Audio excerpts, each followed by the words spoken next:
காதல் அகிலத்தின் பவித்திர பந்தமாகலாம். ஆனால் காதல் உண்மையில் பந்தங்களிலிருந்து முக்தி அளிக்க வல்லது, விடுதலை தர வல்லது.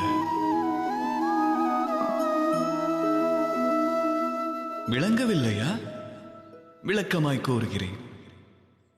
ஒருவரின் காதலை யாரேனும் உதாசீனம் செய்தால், அல்லது ஒருவர் காதலை புரிந்து கொள்ளாமல் போனால் நிலைமை என்னவாகும்?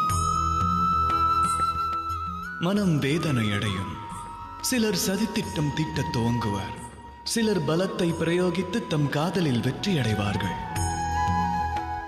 தாம் ஒருவரை காதலித்தால் அவரும் தம்மை காதலித்தேயாக வேண்டும் என்ற அவசியமில்லை. அன்பெனும் காதல் ஒரு வஸ்து அல்ல. சக்தியால் அடைவதற்கு காதல் ராஜ்யமோ தங்கமோ அல்லது தனமோ அல்ல. காதல் எனும் உயர் சக்தி உலகில் எந்த பந்தத்தையும் உடைக்க வல்லது, அதே நேரம் எந்த பந்தத்திலும் சிக்காதது. ஆக எவர் மீது காதல் கொண்டுள்ளீர்களோ அவர்களுக்கு சுதந்திரம் அளியுங்கள். ஏனெனில் சுதந்திரம் எனும் பாவனை ஒன்றே ஜீவனுக்கு சுகமளிக்கும் பாவனை. உள்ளத்தில் உண்மை காதல் இருந்தால் காதலில் வெற்றி என்பது நிச்சயமாகும். அதுவரை தூய மனதோடு காதல் கொண்டிருங்கள்.